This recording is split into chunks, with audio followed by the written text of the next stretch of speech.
Կհամաձայնեք, որ վարչապետ Նիկոլ Փաշինյանի թիվ 1 թշնամին, հակառակորդը, քննադատը Ազգային ժողովի պատգամավոր Նիկոլ Փաշինյանն է։ Հավատացնում եմ,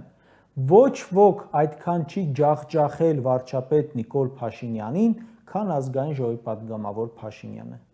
Երբ ասուլիս է տալիս, ելույթ է ունենում, բան է գրում, մենք միանգամից հանում ենք այդ ասացին հակառակ խոսքերը, որ տարբեր ժամանակներում ասել է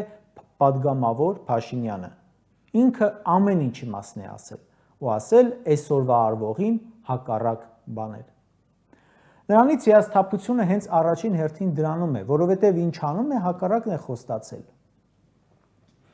Նիկոլ Փաշինյանի նկատմամբ մեծամասամբ անհանդուրժողականությունը, այո, ատելությունը մեծացավ Ղարաբաղը հանձնելու պատճառով, բայց դա էլ հենց պատգամավոր Փաշինյանի ասածների հակառակն էր։ Եթե նա ասած լիներ, որ պետք է Արցախը հանձնենք, գար հանձներ, հանրությունը շոկի մեջ չէր ընկնի, որտև կիմանար, մարդու հետևից են գնացել, որը կողմ է Արցախը հանձնելուն, բայց պատգամավոր Փաշինյանն ասում էր. «Ինչ փող զիջում, եթե Ադրբեջանը չի ասել ինչ է փող զիջում, դուք իրավունք չունեք փող զիջելու»։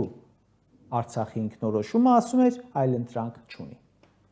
Օրերս ձեռքիս տակ ընկավ Ազգային ժողովի պատգամավոր Նիկոլ Փաշինյանի արխիվային ելույթ, որը ուղղակի ռեկորդ է սահմանել վարչապետ Փաշինյանին հակառակվելու տեսանկյունից։ 9 րոպեանոց ելույթում մոտ 10 բան է